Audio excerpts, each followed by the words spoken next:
what did you start? I mean, you started out as the Blonde Bombers, or would you start out before that? Or yeah, I had been around. I trained with Coco Beware and Larry Latham, which was Spot Moondog, and my other cousin Carl Fergie. They came back. Those two went and were wrestling as in for Bill Watts in New Orleans and in Mobile, Alabama. They came back to the training center. What year was this, or whatever? This was 76, 77. And you're probably at that time. I was 24. 20. Yeah. Did you do anything before that, or I'll be 54 in 2 weeks. Did you do anything? Did you do anything before that, or? I was teaching and coaching. I was teaching at a small high school, coaching high school football.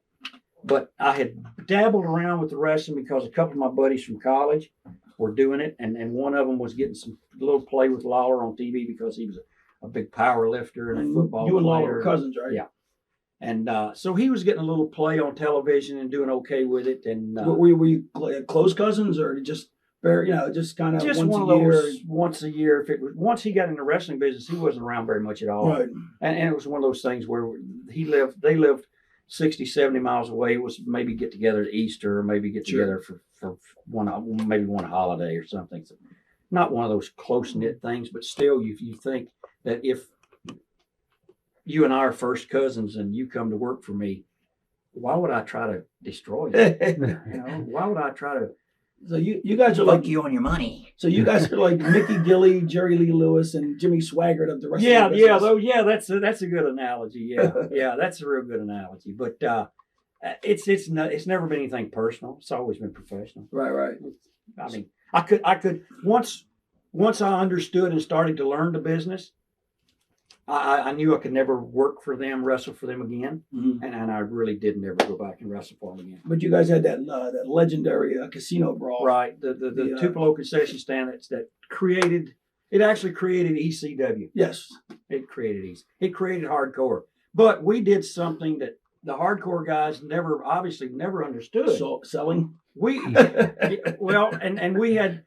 controlled hardcore, right? I mean, we were all veterans there, so to speak, because I'd been around. This was like my 4th year in the business and Larry's 5th year. And Dundee was, 10, 15, 12 years, 20, 50 years in the business. Maybe, I don't know.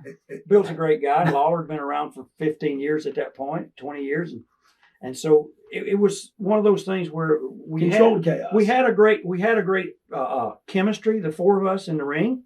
And it showed in that hardcore stuff that we did. And it continued to show for a long time in the matches we had. Well, that's the same thing when I went to ECW. I tried to redefine it because Paulie didn't want babyface and heels, thought they were passe. And I said, I'm being a heel because you can't build a match. Right. And I set the line, everybody's with me as a heel, everybody's against me a babyface. And, people are doing like 10 chair shots. And I'm like, we're doing 1. They go 1, but everybody else did 10. I go, it doesn't matter what they did. They're only 1. In my match, they're not going to go, oh, wait, he took 10. Right. It's like, you can sell a punch for 5 minutes if you know how. I didn't watch a lot of the ECW product because when I was living in Memphis, it didn't come into Memphis. And when I moved to Arizona, it didn't come into Arizona at all. I saw it a couple of times when I would be like in Boston or up here in New Jersey. It would come on late at night. And I saw Rick Rude spanking some girl in the opening segments of their show. One of these girls, he bent her over the top rope and he was whacking her so hard across her buttocks. And I thought, holy crap, I wanted to just see what else was going to happen. But it was Rob Van Dam and Sabu. Right. There was no less than 25 chair shots. Yeah. 25 slide kicks with a chair against the guy.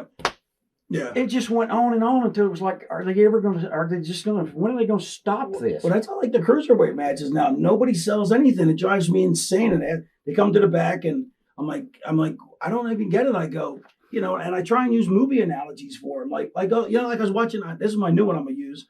Did you watch 24? You watched 24? The other day, the series premiere on 24. And like Jack Bauer, the guy, gets stabbed in the shoulder with a knife. And then 20 minutes later, like he's no selling the thing. And it's pissing me off. And I'm watching. Usually they're pretty good about the guy selling. But everybody watches 24 there. So that's what I'm going to hit him with. But it's like in a movie Gladiator when Russell Crowe gets gigged by the guy near the end, and he comes out all selling. Right. Hey, if it was a cruiserweight, he would just came out and gone, that didn't bother. I'm like, it would have ruined a movie if he didn't come out selling. Yeah, even the Terminator was selling, and then the guy was crawling along. And exactly. You have to crawling. You see the thing coming down, the guy's crawling, and people have no. They go from no selling to dying. There's nothing in between. There's no registering. It's like if I was a 290-pound guy and I was going to no sell, I would still, when I get hit, spin my head around, and then I would just, smile when I come back around. But because a little baby hits you in the face, your jaw's still going to move. It may not hurt, but it's still going to move your face. Back to Rob and Sabu though. It wasn't a knock on them. That's just what they did, and I like both of them. I like both their work. When I saw the very first shot they did, where they laid the chair down and ran and then slide kicked it or something, I thought, holy Christ, it sounded so good.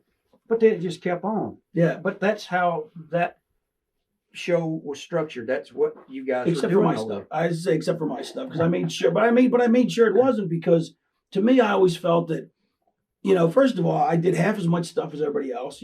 First of all, it was partly out of laziness, but partly out of drug addiction, but mainly because I believed in it, and I believed in selling it, and you're going to get more, you're going to get much more drama. To me, it's a drama. I've seen Terry Funk's matches where he did the hardcore, and he does hardcore, but he does controlled hardcore. Right, exactly. I've seen Abdullah's matches for years, and Abdullah definitely does controlled hardcore. There's nothing Abdullah's going to do to hurt himself out there. Right. And so, I mean, it's chaotic.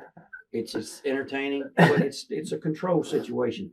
And when you're out of control, and I try to tell these kids, when you're out of control, you've lost it. Yeah. When you lose a control factor, you've totally lost it. We can get away with hitting each other pretty hard with some things at some point in time, because the adrenaline, you don't feel it as much as you did. I had from the Tupelo thing. That's from a rusty nail. Sure. That went in my arm. I didn't feel it at the time. Right. But it's there for the next 25 years. It was from Dundee hit me with a table, and the table had a nail in it. It happens. And it hung in my arm. But that kind of stuff happens. But as far as pounding each other over the head with the chairs and the tables, I never really liked the table thing. I don't want to cut you off, and here's why. Go ahead. It's not controllable. You do not know if the table is actually going to break where it's supposed to break, and you do not know if the metal around the table is not going to go right up in your back. Right. Well, I did slightly disagree with that. If you do it enough, where the table's, the fulcrum point, where it's going to go, and if you put the guy right, that's why, I usually drop an elbow or something where I can control it. Whereas, you're doing one of those flippity things. I absolutely agree with you, because people go off cockeyed and sideways. But if I'm coming off with an elbow, I'm coming straight at my target in the right way, and it's going to break dead center. But so I you're in more of control. Oh, always. But when the one I picture in my mind is the where they turn them. See, I don't even know the damn move because I don't like it. The power bomb. Right. You turn a guy and now, first of all, I can't see anything. I don't know what this guy's doing, but he's slim. Right. Now, if the edge of the table comes up and hits me in the back of the neck, which happened to me, or hits you here, you could be dead in 3-4 minutes. Yeah. You could be dead instantly if it goes through your neck or your back. So I feel like we're not stuntmen. We're entertainers and we're wrestlers. And we do theatrical athletics. And I think it should all be controlled. Absolutely. It's got to be. You don't stay around for 30 years unless you can control what you do. Well, yeah, that's why I plan on doing this till I'm 50. And these guys, I keep telling them, I go, look, in 3 years, 4 years, and it's funny, some of the guys that were in TNA 4 years ago with me, doing millions of stuff, and now it's 4 years later, they're doing lots less. They're already so beat up that they're that they're pulling back. But well, that's the thing too. When you set the bar that high for yourself, then where do you go? It's Mick Foley. I've used him as an example. Sure. When you come off the top of the cage and you crash through the table over there, there's nothing left now but you got to start cutting your extremities off. Right. I'm going to cut my arm off tonight. I'm going to cut my leg off. But if he wasn't such a good talker, he'd have been completely screwed. Gosh, I told a guy 10 years ago, I said, you won't be around in 5 years. I had to apologize to him. He was still around. I said, an apology, because I never thought you'd make it. Well, what the worst trend I see now is is the Japanese thing, like where everybody goes super stiff, like super chops, and And I showed my buddy a tape. He goes, I'm not impressed. He goes, because I can hit a guy for real. Where's the skill in hitting a guy for real? I mean, it's supposed to be look realistic but not feel realistic. I mean, and granted, I mean, we're athletes, we can take a beating, but I'm just saying, it's supposed to be like this. But guys, they're hitting each other for real, and they're like, "Oh, I'm so tough," and I'm like, "Well, I can tell you, if you hit me for real, you hit me for real because I couldn't sell it the same way." Exactly. You can't. I think these guys, Rob and those guys, were with me on the beach on the road with a Honky Tonk man, and the kid did something to me, and he was chopped me or something. He was stiff on me. Oh, I hate being chopped. Don't you ever chop me again. I'm the same way. Because it wasn't necessary, and I got a torn pec here, and I don't want to be hitting the chest like that. And it's insulting when a rookie hits a veteran, like after you paid your dues, to chop you. I'm just like, I just look at the guy. I'm like, are you fucking kidding me? Watch thousands of exclusive shoot interviews right now on TitleMatchNetwork.com.